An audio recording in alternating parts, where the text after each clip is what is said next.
Good morning, Sir Paul Jervil. So, ayan po yung sewing machine natin. Okay. So, nakaset up po yung wire natin na kulay black dito sa ating sewing machine. At ito naman po power cord natin. Dito po natin siya sasaksak, Sir Paul. So, ayan. So, ayan. Nagkaroon na po siya ng power cord or power ng on and off. Ito po yung mga pa-freebies natin, sir. Ayan.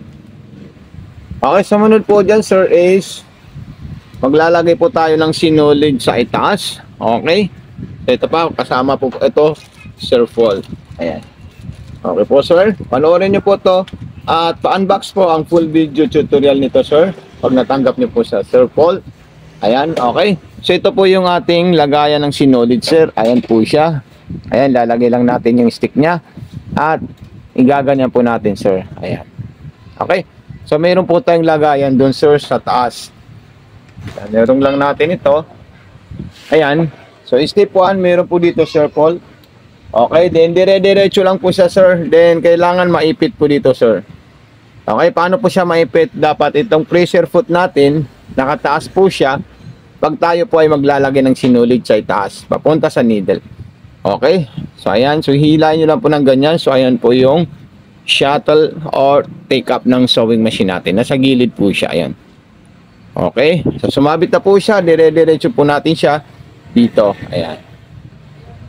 Okay, so dito na po din pagpasok po sa butas ng karayom, pwede po natin siya i-direkta, sir. Ayan, galing tayo dito, diretso lang po siya, Sir Paul.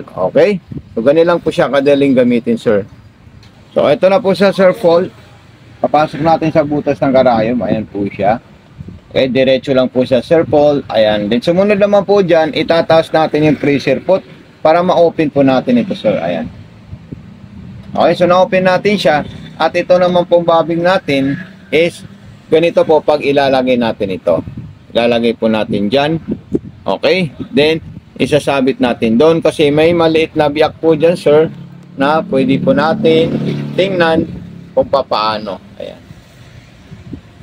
Okay, so meron pong itikita dito. Pwede niyo po siya panoorin, sir. Or pwede niyo po siya tingnan. Then, isasabit natin ng ganito. Ayan. Then, hahawakan natin yung sinulid natin na nanggaling sa karayom para makain niya po yung sinulid sa bobbing. So, unang gagawin niyo po, Sir Paul, pwede niyo po ito ikotin ng pababa, paharap. Ayan po siya. Ayan. So, hihilain niyo lang po siya, Sir Paul. Ayan. So, nakuha na natin siya. Okay, so ipapasok natin siya sa likod. Ayan. Then, isasarado po natin siya. Ayan. Okay, so ito po yung tela natin, Sir Paul. So, subukan natin siya sa maong. Kahit anong klaseng tela to, sir, wag lang yung pinakamakapal na tela po, sir. Ayan. Yung mga normal na tela lang po, sir, pwede po siya. Like maong, cotton, ayan. Dahil maong po ito, Sir Paul, so ang tahi natin sa pangmaong is number 1. So, 0001. Okay, so button start, ito po siya. Sobrang smooth po ng performance niya, Sir Paul. Ayan, okay. Sunod naman po natin dyan, kung pang cotton, 02. Ayan. Ganyan lang po siya, Sir Paul. Then yung atras abante po naman niya, long press lang po ito. At siya na po ay automatic aatras. Ayan. Ayan po siya, Sir Paul. Ayan. Okay. So, ayan po siya, Sir Paul. Ipapakita po natin sa inyo. At kung may mga concern po kayo, Sir Paul, meron po tayong sticker dito kung saan nyo po ako pwede i-PM at i-message. Okay? Huwag nyo po kalimutan i-unbox, i-share nyo po sa ating TikTok shop or pa-subscribe din po sa ating YouTube channel. Okay? Ang YouTube channel natin, same din sa ating TikTok, Mato Sewing Machine. Din ko po tayo ng zigzag, yung 4 at saka yung 5. Ayan. 4, normal na zigzag. Yung 5, pang maong na zigzag. Okay? Ayan. 5, pang maong na zigzag. Ayan po siya. Then yung pang-gutterize po natin is 8 at saka 9. Then pang aging natin 7. Ayan, 6 muna tayo, Sir Paul, para sunod-sunod natin siya gagawin at ipapakita sa ating video. Okay? So napakaganda po itong sewing machine. Napili nyo po, Sir Paul. Ayan.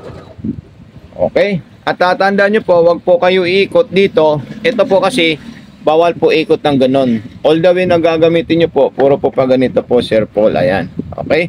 Huwag po paatras doon, sir. Ayan. Then, isunod naman po natin dyan is yung mga iba't ibang klaseng design po niya. Number 7, pang aging po yan para sa mga laylayan ng tela, Sir Paul. Ayan. Okay. Then, yung another naman po is pang garteres po, Sir Paul. Ito, 8 at saka 9. Pang garteres po yan. Ayan. Ayan.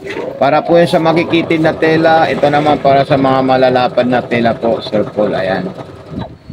09. Okay, dito naman sa 10 at saka 11, para po yun sa pang button hole yung 11. Yung number 10, para po naman yun sa double stitch or para sa mga cotton na tahi para mas matibay po siya, Sir Paul. Okay? So, ayan.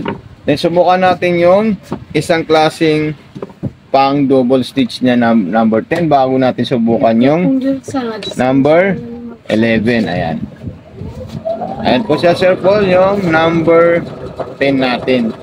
At yung number 11 naman po, Sir Paul, ito naman po siya. Ayan, 11. Okay. So, ito po yung button holder guide natin, Sir Paul. Ayan po siya. Ayan. Okay. E-press nyo lang po ito, sir, ha. Ayan. Then, i-atras nyo naman po siya habang tumatakbo.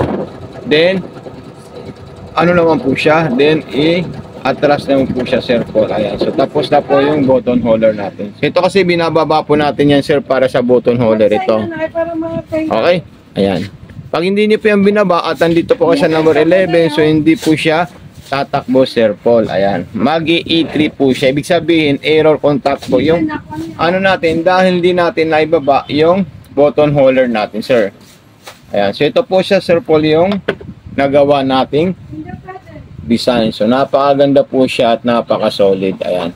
So, maraming salamat kay Sir Paul and thank you so much. God bless and more power po, Sir Paul. So, ito na po siya. Impakehin na natin ito. Ayan. Para po ma-ship natin ngayon. So, ayan po siya, Sir Paul. Dito po yung refilling thread natin. Itong mga bobbing natin, ilalagay natin dito. Itutulak natin dyan. Pipindutin natin yan. Matik po na siya lang po yung gagana, Sir Paul. Ayan. Okay. So, ayan. Ilalagay ko na po dito. At lalagay ko na rin dito, Sir Paul. At ito rin stick niya, Sir Paul. Ayan. Okay. So, ayan. Then, sunod natin yung wire natin, Sir Paul. Ayan. Okay. So, ito po siya, Sir Paul. Ayan. At ito rin po siya. Ayan. Kakasama po yan, Sir Paul. Ayan. Isang transformer, isang cord. Okay. So, thank you so much. God bless po, Sir Paul, and happy showing po.